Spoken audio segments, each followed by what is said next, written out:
I have this thing, and I'm afraid that I will do terrible things with it, going back and forth.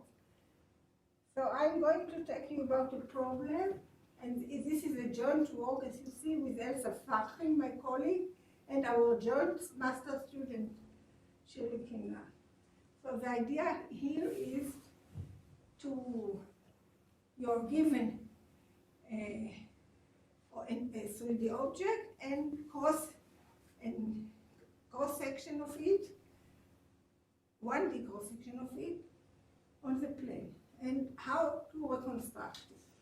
So in fact, we got to this problem, and I looked in the internet and didn't find other people doing this method. What people do in reconstruction is reconstruction from slices. Namely, you take the object and you cut it with parallel planes. You get 2D sets, and somehow you fill in between in some method, and you reconstruct, which means approximate the object. Now, when we started looking at this problem of reconstruction from 2D slices, and realized that what we are looking at is an approximation problem. If you regard the object as a set-valued function, a univariate set-valued function, such that for each height you have a different value, but the value is not a real number, but a set. So it's a set-valued function. So all this method of reconstruction of objects from the 2D cross-section are really approximation method of set-valued functions. That's how I got into the topic of approximation of set-valued functions. And of course, Elsa had a lot to do with it because she came with Bulgaria with all her knowledge about set-valued analysis. So, in fact, the first thing that we did is subdivision, which I am doing a lot, on sets. Then, when we thought more about the problem, 2D sets are very rich in geometry. They are not very simple, but 1D sets are very simple. It's very easy to do operation between sets, because 1D set is just a union of closed intervals, that's it. And so we thought perhaps instead of regarding the object as the 3D object as a set-valued function, univariate set-valued function, we will look at it as a bivariate set-valued function and take a plane on which we take this orthogonal 1D cross-section, this parallel cross-section, and consider them as samples of this function. So instead of approximation of a univariate function, it's more complicated to approximate a bivariate function. We know it, but this little bit of more complexity is much paid off by the fact that to do operation between 1D sets is very simple. So that's why we went into this problem, and why I don't think that there are other people doing this thing.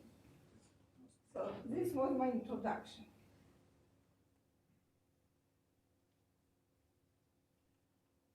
So the content will be the following.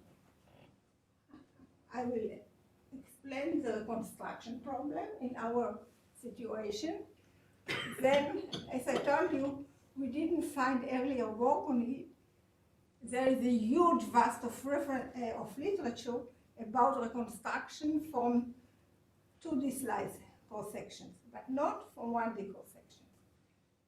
And the only work that there is a work that we did with another master student, and I will tell a little bit about it, but it's not as good as this one. It's called the CPP method, and I will talk about it a little bit. Then I will talk about what is 2D PLY, 2D piecewise linear interpolation. So I will talk about piecewise linear interpolation of shapes in 2D from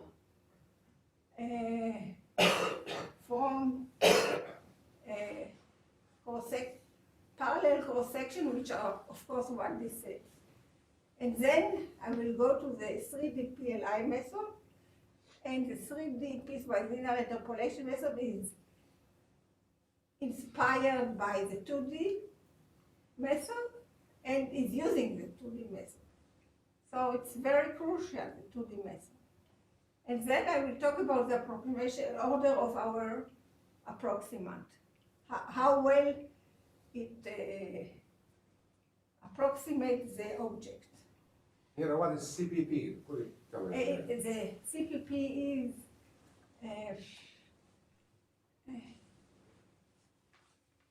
it will come, you know. It's something quasi, but it's not quasi-interpolation because the CPP doesn't interpolate. So, but it will be explained later. All right. So, next. So here is the object in blue, and you think about it not as a 2D shape, but as a 3D object. And now these are the 1D cross sections. So what do we get? The cross section tells us where there is body and where there is emptiness, right? We are interested in finding the 3D object which has many holes inside it. And of course, the XY plane, not just one, if it's an object, we will have cross section coming from a plane. We call it the sampling plane, and it is just for our convenience, we take it as a plane where in the Z direction, orthogonal to the Z direction. So it is just Q0, where Q is a 2D point, and the third direction is 0. So this is our points in the sampling plane. Omega is where our set-valued function is defined. You take all the orthogonal projection of the object M to the sampling plane, and that's our omega. So all the points there. And we would like to get approximation defined on omega. Now we have some assumption on M. It's not the most general M. The object is bounded inside omega. So we can bound it in omega cross some lower bound M minimum and upper bound M maximum. And the values of the function that we define can be written as a union, a finite union of closed intervals. You see that there are intervals, and A to I is smaller than A to I plus 1, so there are different intervals. In between the intervals, we call them segments, and in between there are gaps. And IQ is the number of segments in the sample corresponding to the point Q, and we assume that if we take the supremum over all these numbers of all the points in the domain omega, this supremum is bounded. So at all points of omega, if we take a cross section, it will consist of a finite number of intervals. This is the assumption on M, on the object, and of course this means that the object cannot have infinite number of gaps, holes, infinite number of holes. Okay. And the problem, we want to reconstruct is the word of engineers, I think. And reconstruction is a problem in the engineering literature. We really want to approximate the object. We are not going to get it exactly. To approximate the object M from a collection of, if we look at this set-valued function F, capital F, So the given samples or the given cross-section are at vertices VL on the sampling plane, and we have a triangulation tau of these vertices such that its diameter, tau is h. What is diameter of a triangulation? I define it now is the maximum of the diameter of the triangles. Each triangle has a diameter, and it's the maximum of this diameter is h. So we are going to measure the error. Now, you know, sets in, let's say, in R2 or sets in RD constitute a metric space, but there are many choices of metric spaces, depending on the metric you choose. So we choose a metric which is called the symmetric difference metric. You take the symmetric difference between the two sets. You see the symmetric difference is the union minus the intersection. So, and you take the measure of it. This measure, in some way, how the sets are different, how big is the difference between the sets. Now, this is only a semi-norm, because you can have a, you know, let's say here you can have a measure 0 sets also coming out of this. So we assume now some assumption on our sets that mu c become a measure, not a semi-measure. So what is good about this? We were working with the house of metric, but house of metric is, I will write down what is a house of metric. House of, the distance, house of between A and B, two sets. What is a house of distance between two sets? It is the maximum. It's like the L infinity norm. Maximum between the distance. Where is the eraser? Here it is. The maximum of the supremum of the distance between x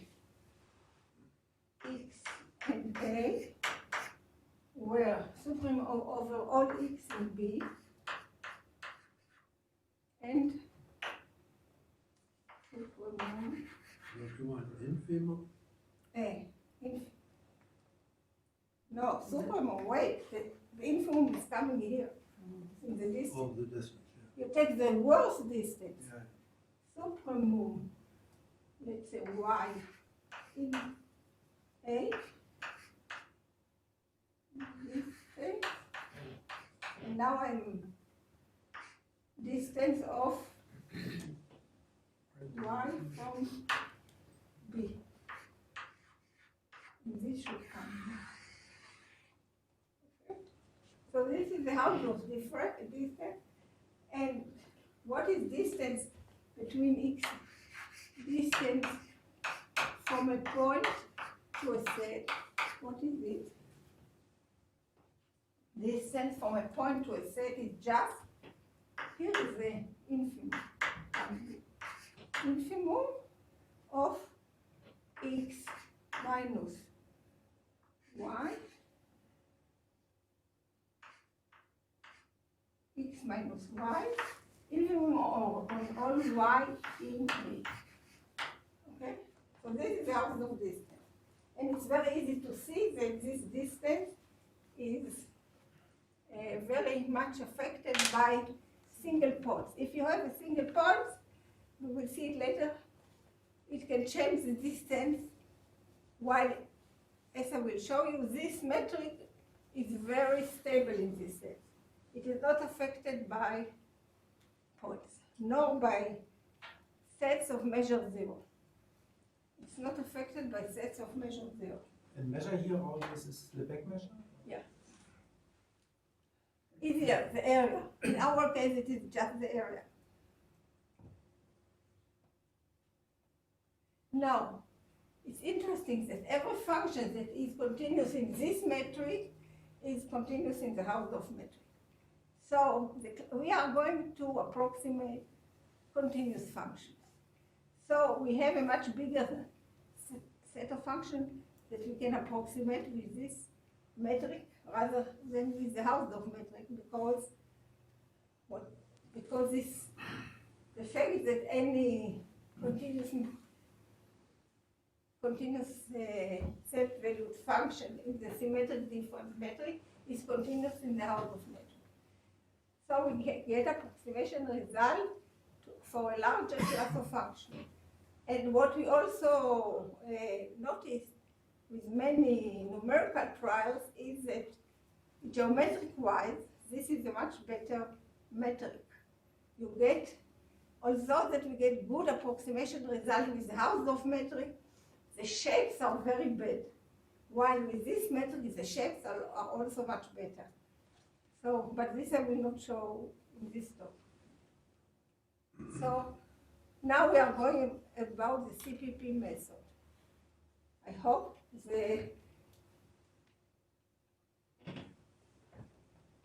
so for that, this is a bad line. What is a Minkowski convex combination of intervals? It means that you take this sum where the sums are Minkowski sums, which means that this I should write down.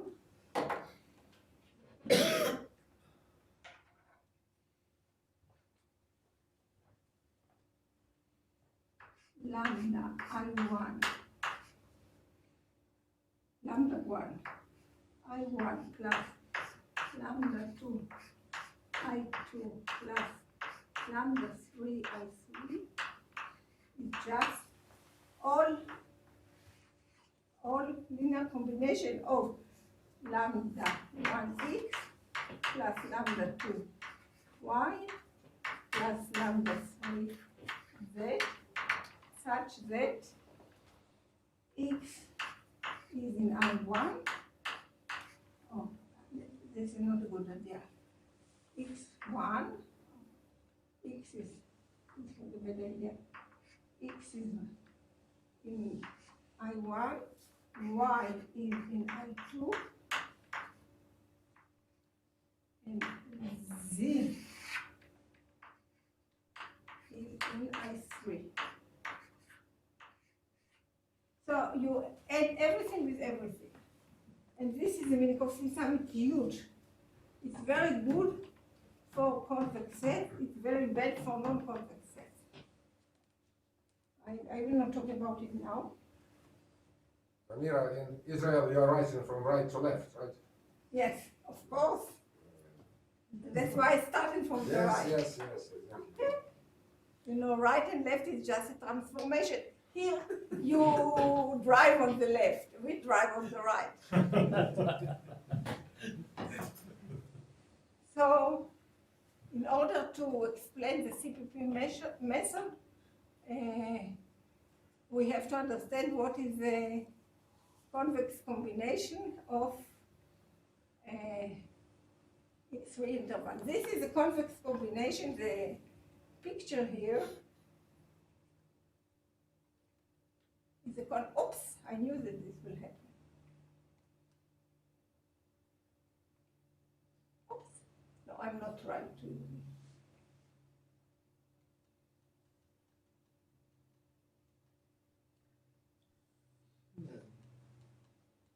You have to drive on the other side.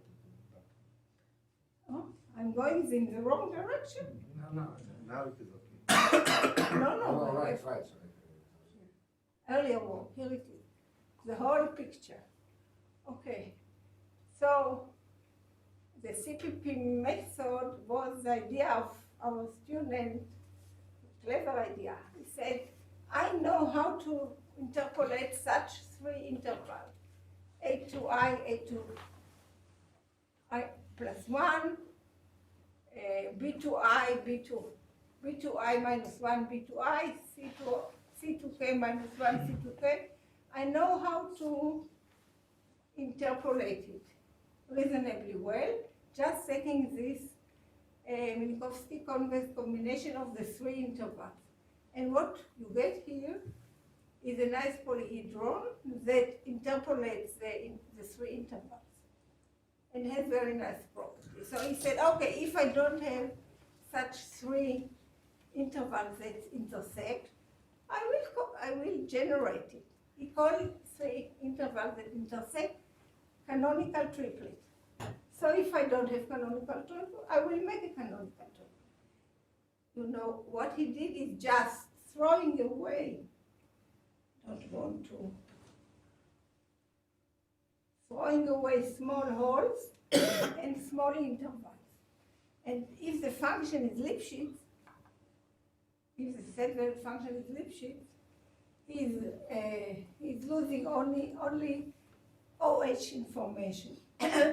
And since approximation order that we can get is only OH, okay, you lose some information, but it is of the same order of the error. So, and then he did it. What happens? This is an example of you take two adjacent intervals, triangles in the triangulation, and you interpolate. And you see that these three intersect, so he's doing one big such polyhedron, and then these three intersect. So he gets another polyhedron. But when you go to the other triangle, this segment doesn't intersect with anything. It intersects with this one, but not with this one. There is no three interval which intersect. So, okay, that's why the things, he gets discontinuity, and of course he is not interpolating the data, the cross-section. So, now I hope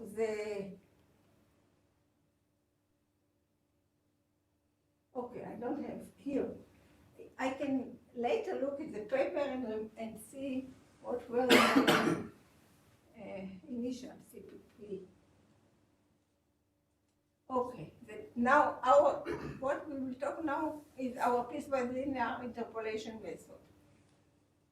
So we have for 2D and for 3D. Now we want to interpolate every segment in each set. So the idea here is, okay, if you have two intersecting segments like A1, A2, and B1, B2. So we just take the trapeze, we call them biconnected to the basic element, and we take the trapeze. These are the two biconnected basic elements, and the other is singular to the basic element. This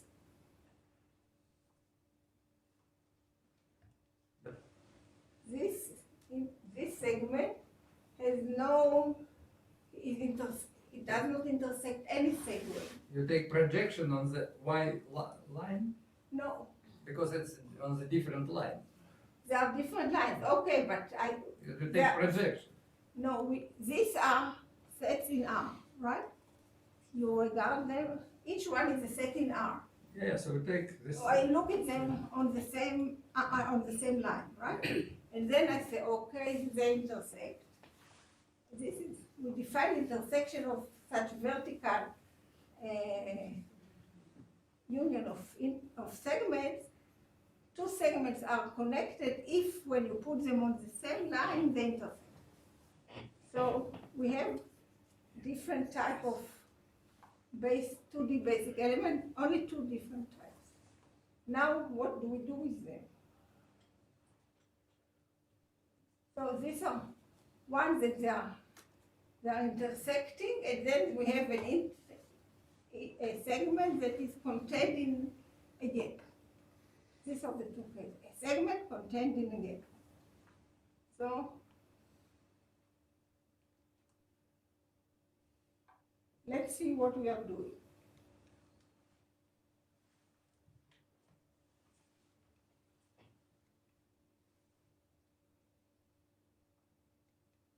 I'm going backwards.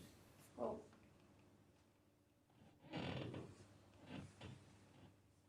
We call it, we take the trapeze that connect A2 with B2 and A1 with B1, and this is, we take the convex hull of these two segments. Now not in 1D, but in 2D. We take the convex hull, you see, and we call it the trapeze, and of course it interpolates the segments. Now the other segment, what do we do with it? We take the triangle, I will put it, okay, the white triangle. We take this one. Why do we take this white triangle and not something else? Because we look at gaps as dual to segments. And as you see with this purple thing, A2, A3 is a gap. And B2, a max can be B3, the end is a gap. So we connect them and we do a trapeze, and then we look at this little small segment and this segment. Both of them are gaps, and we take the trapeze of them, and what is left is something that is not in the union of these two trapezes. So this is what we need for our single segment. And then we say that this is a dual operation. You see, here we had the situation of two consecutive gaps connecting to one gap. And that's a triangle is left. So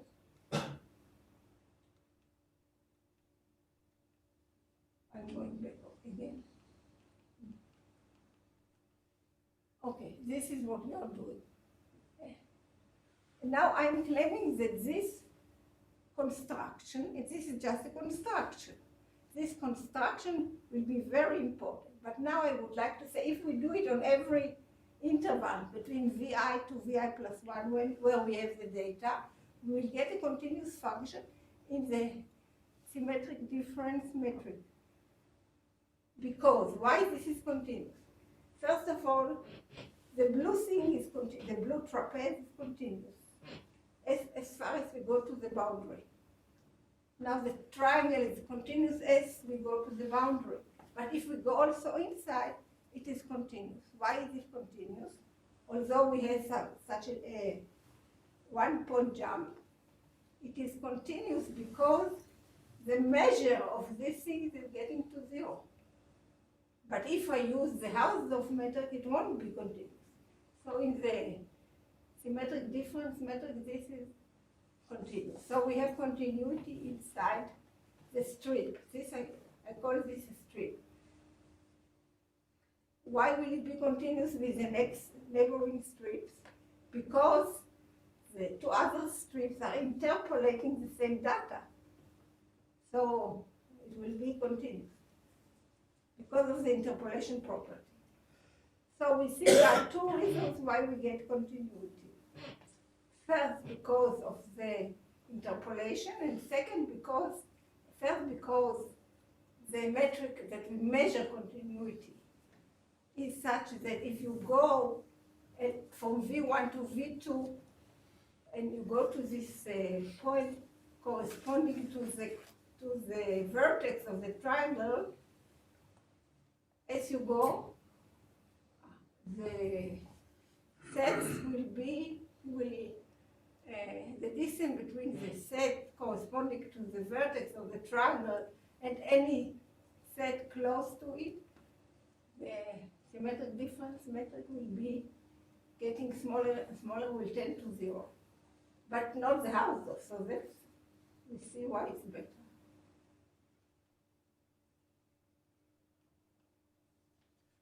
Now, what are the properties? This is an example, and you see the blue are the coming from the trapezoid, and the green from the triangles. So it does interpolation, as we saw. It is continuous, as we saw, and it has a very important property from which we get the approximation order. We denote by F, capital F, tilde, we denote the approximating self-values function. So it is contained in the union of the data, and it contains the intersection of the data. It's kind of an average.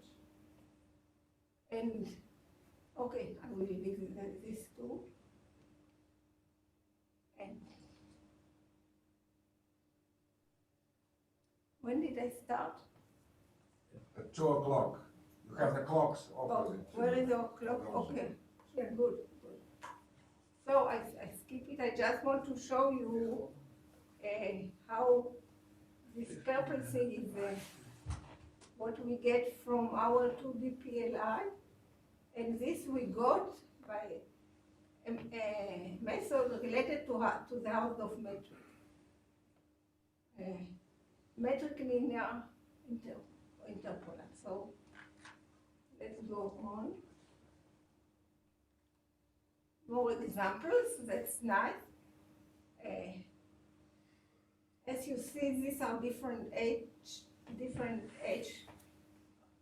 different density of our sampling, and as the H gets smaller and smaller, we get a better approximation. Now this was a nice observation. We can do it also in another direction.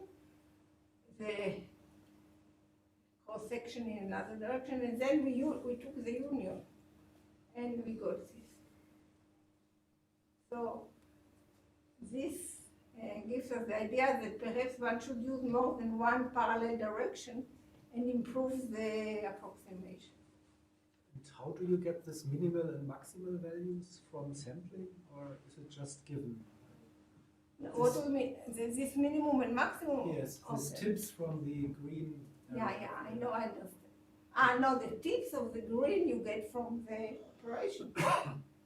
You do this construction and you get it. The question I thought, well, how do we decide on a minimum and a maximum? That's what the I meant. question. Yeah. Okay, that's a good question, and I don't have a good answer. But you know, that we take the minimum and the maximum of the data. If the data is good enough, you take a little bit more. But in this case, you wouldn't get it because you sample just on those necklines. Let me go back. Well, you could view that you sampled when you got the empty set. Yes, yes, of course. You can think about it like that. Yeah. You want to. Okay, so let's go to the 3D PLI.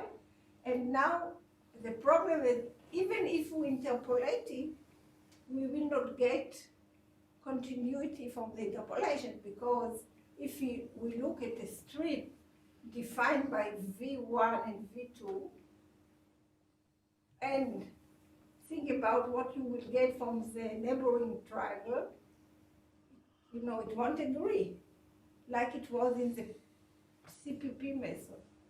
So the idea is that we will first do the 2D interpolant, 2D PLI, and then we will try to build a 3D interpolant that interpolate the 2D interpolant. And that's what we did. So now, how many basic elements we have? Now we can have 3 intersecting interval, only 2 intersecting interval, and only 1 interval intersecting nothing. So we have 3 different triplets. So, and our method is such that we union all the triplets. So one interval can take part in several triplets. It doesn't matter when we take the union. We don't harm the interpolation property. So what? So F again, F tilde will be the F tilde is the approximating set valued function of F, and F tilde is for Q is all the Z such that QZ is the approximating object. So our object on each triangle will be a union of polyhedra, and over all the triangulation it will be the union of all those polyhedra. So let's see what we are doing. First of all, the canonical case, which was used in the CPP method, we use the same construction. We take the convex hull of the three intersecting intervals. Again, they are intersecting because when we look at intersection, we put them all on the real line. So we just take this polyhedra, and now we have this very important property, and it's easy to see, the inclusion. If you take any cross section of this blue polyhedra, any cross section orthogonal to the XY plane, it will be contained as a set in 1D, it will be contained in the union of the three intervals. And it will contain the intersection of the three intervals. For every point which is in the convex hull of V1, V2, V3 in this triangle. And so now we take the second case of a segment which does not intersect any, which intersect only gaps in the other two sets. And what do? We construct a tetrahedra with vertices A to I minus 1 corresponding to V1, and then we do the same construction that we did on the strips, vertical strip containing, connecting V1, FV1 and FV2 and FV1 and FV3, and we get this, you see this tetrahedra, and if you, I'm not proving, I'm just stating, but it's easy to realize that on the vertical strip connecting V1, V2, V2, V3, V1, V3, it interpolates the 2D PLI corresponding to the data on the, corresponding to the data for V1 and V2, then it will be what we would get on this strip. If the strip, we will do 2D PLI. So this is we call it two-fold singular 3D basic element because it is singular relative to, it is called the interval, the segment A to J minus 1, A to J minus 1, is it J or I? A to I minus 1 and A to I is contained in two gaps. Okay, now what happens if A, now we go to the third case. Okay, I said that it has inclusion property. Now, since the intersection is empty of the three data, this interval and the gaps, the intersection is empty, we just have to worry about being in the inclusion, and indeed it is F tilde Q is contained in A not in the in union, but even in one, a to I minus 1, a to I. And now that's how we denote this construction. It's PLI, it's one interval and two gaps. Now there is a, let's go to the next case of two intersecting segments whose intersection is contained in a gap. So this is the third case. There is no other case. All these three cases are exhaustive. So what do? We do a construction which on the vertical strips do interpolate what we would get by the 2D PLI. And we have the inclusion property. Again, the intersection is empty of the three, but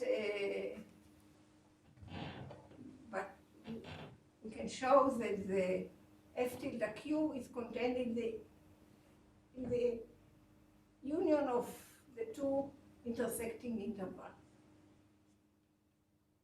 So this is a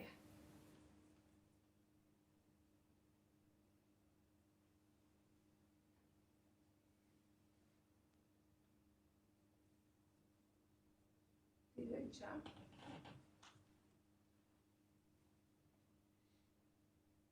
So now we will talk about the properties of this construction. First of all, it interpolates the data. Second, it has the inclusion property. And third, it has continuity. And here you see the result for this data, for the above data. Oh.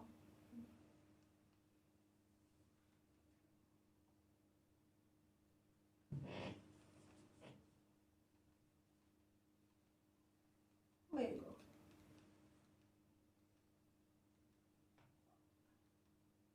Okay. So you see what our method does. Not so great because piecewise linear, and you know, we have the polyhedrons are linear in many senses, geometrically linear. But you see that our method, first of all, interpolates the data and it's continuous, while the CPP does not interpolate and it is not continuous. Okay.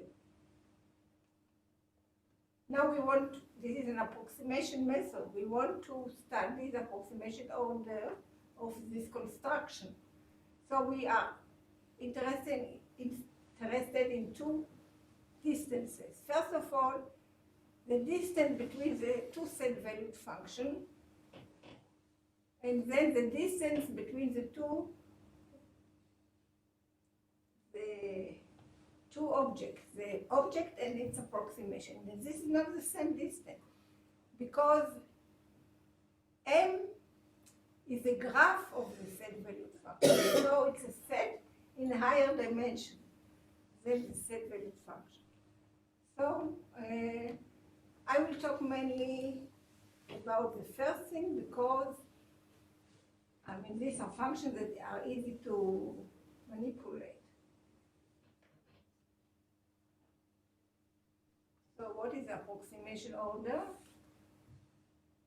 First of all, we deal with this distance between, what does it mean? We look at a 1D cross-section of FQ and 1D cross-section of F tilde Q, and we want to measure the distance in the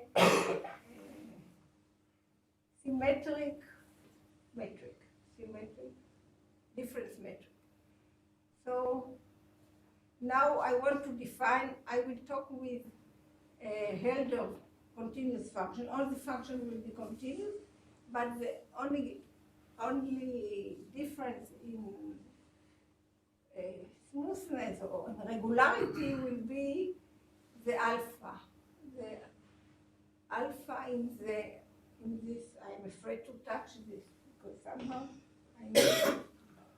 Okay, so we take our distance between two 1D sets, and it should be bounded by a constant, p minus alpha, p minus q to the power alpha. So this is the usual definition of Helder function for real-valued function. Here, the difference is the distance, how we measure the distance.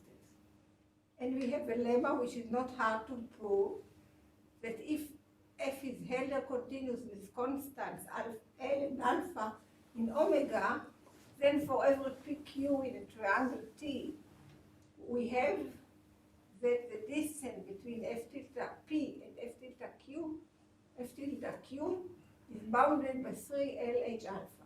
F tilde is not Helder. It's not Helder.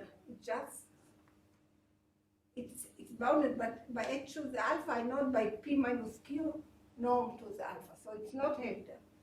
But this is what we get from the Helder property of f.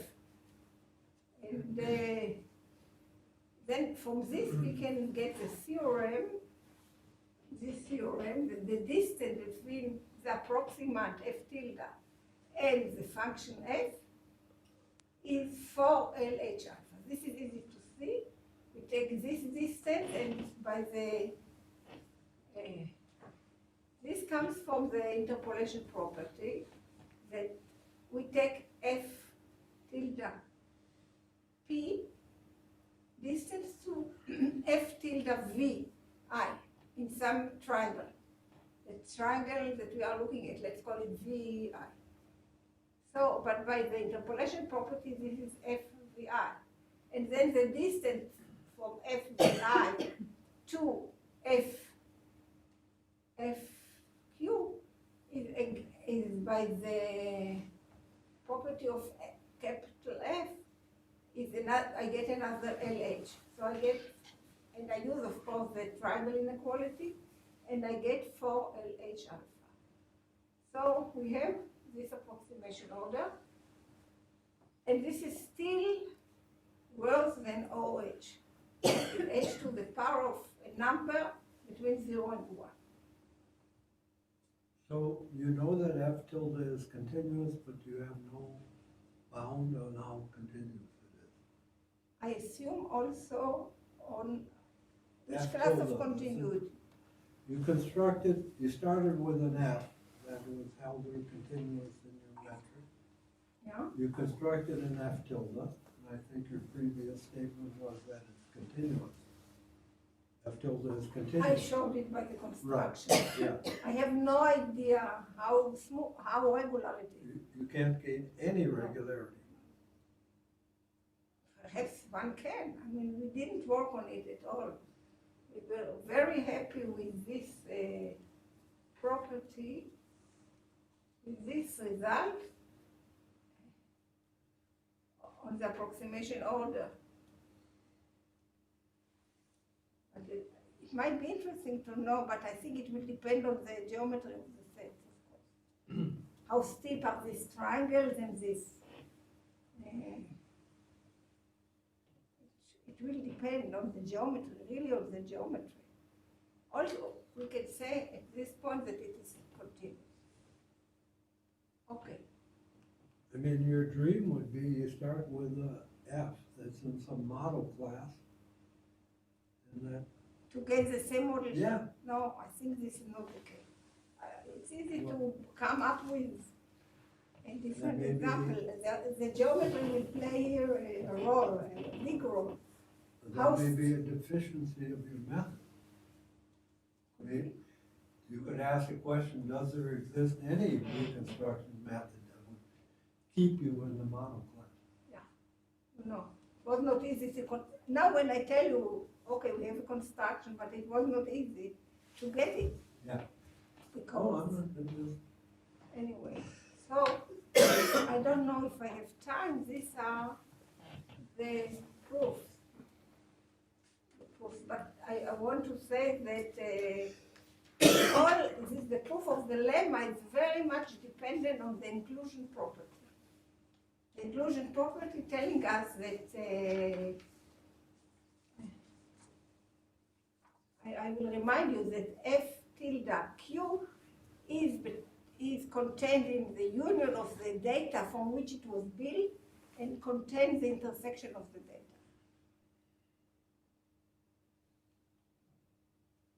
So this is another proof. I thought a proof is a nice thing, but I don't think I have time. Now, this approximation order. This we don't have a proof, but we can argue why it should be so.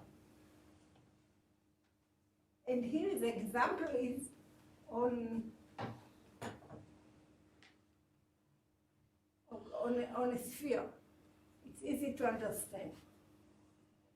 You know, when you look at singular curves on the sphere, singular curves are curves such that they are parallel to the normal there is parallel to the sampling plane.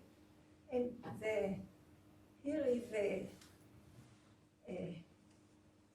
projection of this. In the second picture, we have the projection. Projection of this singular curve to the plane. Now, the approximation order in triangles that don't contain this curve is as we would like to have, h1 plus alpha. But the approximation order in the green triangle, which contains the curve, is worse. Now, I'm not going through all this. Now the idea is that the number of such triangles when h is very small compared to the number of blue triangles. So eventually you get the approximation order 1 plus alpha with this kind of argument. Again, it's not very, I wouldn't claim that this is a good proof, but it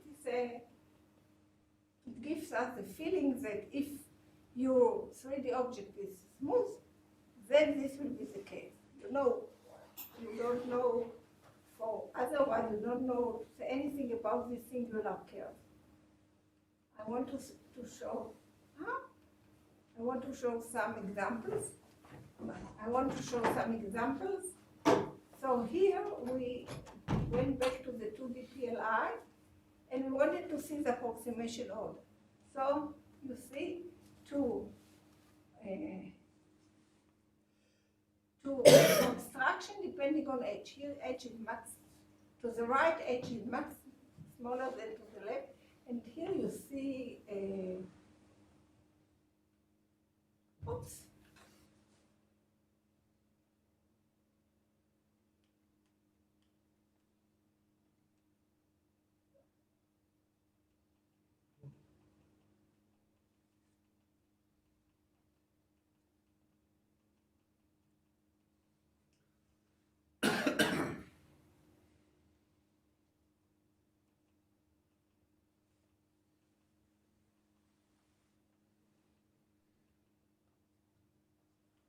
okay, so these are experimental data, and we see that on a log scale, and we see that we get 1 plus alpha.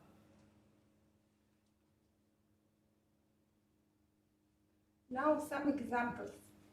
We took a bead. Bead is a ball where a cylinder in a smaller radius is taken out. And you see to the left, the reconstruction is this h 0.8 and then 0.5. Yeah. So you see that as h is getting smaller, the reconstruction improves a lot. And the problem, the turquoise, you say? How do you call this color? Turquoise. Turquoise. Turquoise. Turquoise. Turquoise. Turquoise is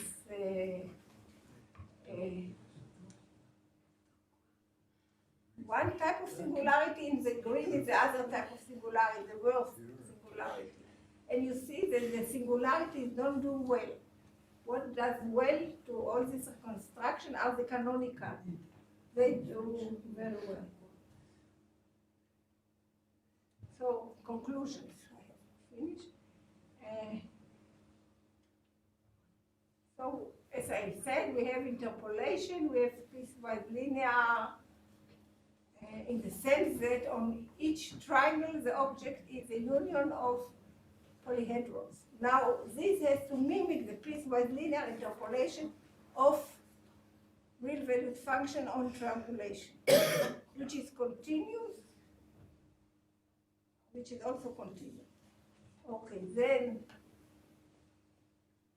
the continuity in the symmetric difference metric, and we can get with it, hopefully, with a better proof, approximation rate higher than OH for some types of objects. As I said, smooth objects. And of course, future work, I don't think it's so interesting, except for the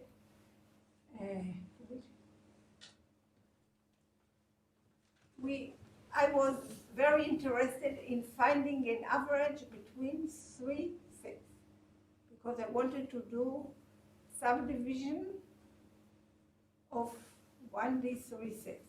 I don't want to explain subdivision, but that what we get by this construction is that for any Q in a triangle, I think it's explained. No, okay, I will explain it in 2 words. For every Q in a triangle, it can be written as a W1 V1 plus W2 V2 plus W3 V3, where the W's are positive and sum up to 1. An average. The barycentric coordinate. And then one can regard the value, the set that correspond to this Q as W1, FV1 plus W2, FV2 plus W3, FV3. So we have an average. Once we have an average of 3 sets, which I, for a long time I was looking for, you can do subdivision and smooth the things, get smooth things with similar property, but much smoother than what we get. So this is a future project. Thank you. Now.